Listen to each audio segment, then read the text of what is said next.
Sabi ko, anuhin mo yung magandang bahay kung wala ka namang peace of mind. Walang katahimikan yung buhay mo dito, araw-araw mura. Masakit yun eh. Guys, pag-usapan natin ngayon at gawa natin ng reaction itong nangyayari no sa kay Dr. Lab at itong Mrs. ni Dr. Lab no na si Mrs. Lab nagsalita na rin. Sa ngayon guys, ito ang pinakamainit na issue no, itong awayan ni Dr. Lab at ng kanyang amo no, ng kanyang sponsor. Sabi naman ni Dr. Lab, amo niya ito eh. So dito guys, halata naman apektado na no? Apektado na talaga itong Mrs. ni Dr. Lab. Sino ba naman hindi maapektuhan? Sabi niya nga mumurahin ka araw-araw, wala ka ng peace of mind. So mahirap nga. Pero bago tayo magpatuloy, sana po sa mga makapanood, guys, paki-like nyo po ang video ito. Salamat po. At wag po natin kalimutan, suportahan natin si Kuya Bal, si Kalinga Prab, at siyempre si Ate Edna. At isama nyo lang guys ang lahat po ng mga reactor, pakisupport po. So ito guys, pag-usapan na natin ito na ang pinakamainit na issue ngayon sa loob ng Kalingap. No? Itong issue kay Dr. Lab. Na kung saan, na nakarang araw, no, na makarang vlog, umiyak si Dr. Lab dahil nga pinapalayas na sila nung sponsor doon sa bahay na kanilang tinitirhan. So guys, panoorin natin itong sinasabi, no? Itong sinasabi ni Mrs. Lab. Ito yung asawa ni Dr. Lab. No? Pakinggan natin ang kanyang sinasabi. At sa mga viewers na rin mag-comment po kayo dyan, no? I-comment nyo po kung ano po yung inyong opinion sa isyong ito, no? Para naman malalaman din naman ni Dr. Lab kung ano po ang saloobin ng mga viewers dito. So ito guys, pakinggan natin ang Mrs. no ni Dr. Lab. Akin lang, umalis na lang tayo dito kaysa namumuhay tayo dito na walang yung sinasabing peace of mind. Ayan. So tama ito eh. Para sa akin, tama ito yung umalis na lang para magkaroon ka ng peace of mind. Di ba? Walang katahimikan. Wala ka talagang makuhang katahimikan kasi nagkakaroon po ng hindi magandang nangyayari na. Nagpaparinigan. Di po ba? Kagaya nga, ang iniinda ni Dr. Lab, minumura siya. Kaya hirap mamuhay ng gano'n. Di baling magkubo-kubo tayo. Walang taong nambabalahura sa pagkatao natin kasi kahit ganito lang tayo, nabubuhay naman tayo. Sanay naman tayo sa hirap. Ayun. So tama to no, ang sinasabi dito guys ni Mrs. Lab, talagang ramdam mo sa kanya na talagang nasasaktan sila kasi nga yung mga natatanggap ni Dr. Lab na panlalait, minumura sila, kung ano-ano pa, talagang ramdam nila. So, ang sabi nga ni Mrs. Lab, mas maigi pa nga daw, tumira ka sa isang kubo. At least magkaroon ka ng peace of mind, tumira ka sa isang simpleng bahay lang. Kaysa naman, tumira ka yan sa mansion, malaking bahay, hindi naman kayo nagkakasundo. Pero, siya kasi yung nag-aapura na dito tayo. Pero kung ako, ayaw ko talaga nung una pa lang. So, ibig sabihin talaga, ini-invite sila ng sponsor na tumira dyan. Ang mali, ang mali lang talaga dyan, yun nga, no, na tumira sila. Pero, wala nandyan na no? Pero sabi, ganito, ganyan. So, di ba? Nag-i-import ako dyan sa mga bulaklak yan, pero hindi ko iwan yan kasi pinaghirapan ko yan eh. Kahit anong pagod ko, hindi pwedeng hindi ko maalaga ang mga bulaklak ko. Yan. Pero wala, laban lang tayo. Yan. Siguro ganito lang, ginamit lang tayo para pinapaasa. Ayan, so dito guys, ang pakiramdam ni Mrs. Lab dito, nagamit sila. Kumbaga parang na-scam sila, pinapaasa lang daw sila. Ito yung side Ito yung side guys ng Mrs. ni Dr. Lab. Na yung pakiramdam niya, ayon sa kanyang naramdaman at ayon sa kanyang sinasabi, parang pinaasa lang tayo. Kasi doon sa sinasabi niya na minadali silang tumira dyan, kung siya nga lang daw masusunod, hindi talaga siya. Alam mo, tama itong Minsan, Dr. Love, pakinggan din natin, Dok, yung ating misis kasi minsan may mga ano yan sila, may mga discernment yan sila na tumatama sila eh. Kagaya nitong sabi ni Mrs. Love na kung siya lang daw masusunod, hindi siya titira dyan. Oh. Mahirap. Ngayon na umaasa tayo, para lang tayo ditong mga ano baga na Ginawang aso na basta na lang palayasin tayo na lang. palayasin, ura-urada palayasin. So dito, masakit man talaga yan kahit sino. Kasi ura-urada kang palalayasin. Ang sabi nga nito, siguro guys, dumating na siguro sa punto talaga no, na sumabog na rin yung sponsor. Kasi isipin mo, ura-urada palalayasin ka. At hindi man po pwede talaga yan. Saan ka titira? So dapat man lang binigyan sila ng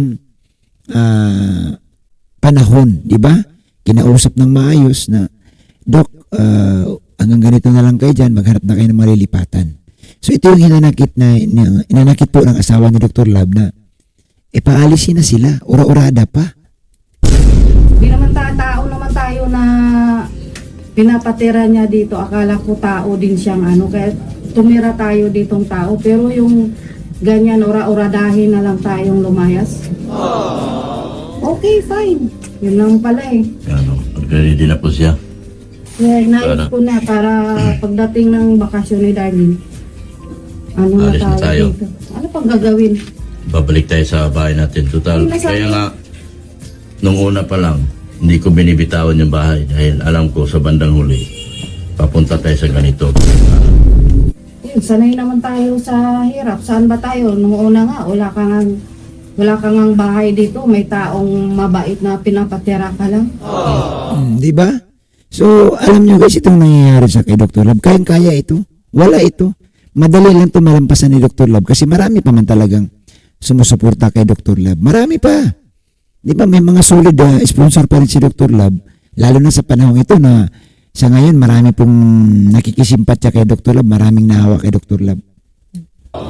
Yun naman talaga, una mo dito, wala kang bahay, wala kang pang-upa, pero may taong ginamit si Lord para may matitirahan ka. Shout out kay Milba. Milba Ate Milba, Abinido. maraming salamat. Yun ang nagpatira kay Dr. Love nung panahon. Tapos nandun siya sa kay kuya noon.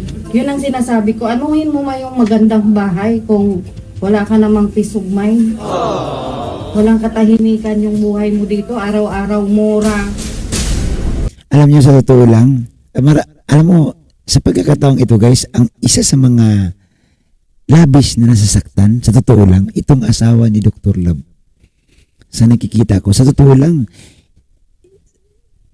sa ating mga pamilya, hindi lang natin alam na isa sa mga unang nasasaktan dyan, yung misis natin, kapag tayo'y nagkaroon ng problema, kapag binabas ka, nagkaroon ka ng kalaban, kaaway, hindi pwede guys na ang isang misis na katulad ni Mrs. Love, manonood lang na walang gagawin, hindi masasaktan, hindi yun.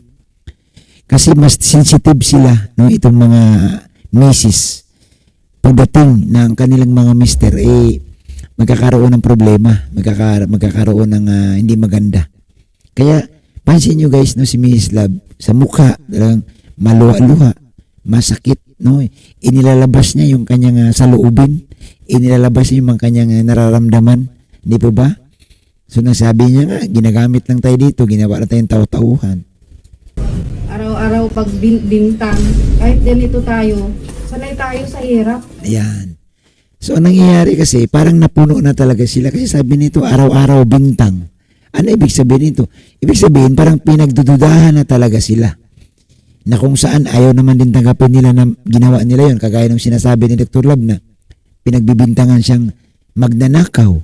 Masakit, sabi nga ni Dr. Love, naalala ko, sabi niya doon kay Kuya Bal, kung doon ako na sasaktan Kuya Bal nung sabihin ako magnanakaw. Masakit man talaga yan guys, no? Kasi ang salitang magnanakaw talagang ninakaw mo, ba kinuha mo na. O di ba? So masakit din naman talaga yan. Kaya nga ito yung iniinda ngayon ni Mrs. Love na ang sabi niya,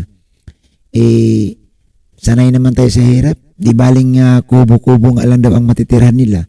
Basta, wala pong nangaalipusta. Walang nanglalait sa kanila. So di po ba, Tama naman, no? Tama tong si Mrs. Love. Siguro, nagkamali lang talaga dito ang choice, no? Ang pagpili ni Dr. Love noon. Kaso nga lamang, hindi mo rin kasi masasabi talaga. Kasi sabi ko nga, sa umpisa guys, smooth ito eh. Smooth sailing itong Dr. Love at saka si sponsor. Kaya nga, nagtatagal sila ni Dr. Love nagsama ng sponsor. Kasi nga, nagkaroon dito ng tawag nito, yung nagkaroon na para bang pagkakataon na maganda ang kanilang samahan, maayos, no? Give and take, maganda, nagbibigayan, si Dr. Love nagagamit, inuutos-utusan, at the same time naman si Dr. Love sigurado ko pinapadalhan din, di ba, pang gasolina, pang merienda. So maganda, kaya nga sila nagtagal eh. No? Ilang taon na silang nagsama ni Dr. Love. Yun nga lang ang problema, lumalabas itong ganitong sitwasyon sa totoo lang, sa bandang huli, na kung saan nag-invest ka na dyan ng oras, kagaya nitong pagtira nila ni Dr. Love dyan, siyempre kagaya ng sabi nga ni Mrs. Love, yung mga bulaklak, inayos niya na, naghihirap na rin sila dyan, pinaganda na rin nila yung paligid, at saka yung oras na ininvest mo dyan sa loob ng bahay. Tapos ang pinakamasakit sa lahat, yung ora-orada kang paaalisin. Oh, di ba? So ito yung side, no? Ito yung side ni Mrs. Love, no? So abangan natin guys kung ano yung side naman, no, ng sponsor, kasi wala sa ngayon, wala pa tayong makuhang side kung ano talaga ang sinasabi. Pero ito lang ating naririnig, no? Yung sa loobin, no, ng asawa ni Dr. Love na mas piliin niyang tumira sa kubo kaysa tumira sa mansion. So ito lamang guys yung ating maiksing reaction sa araw na ito.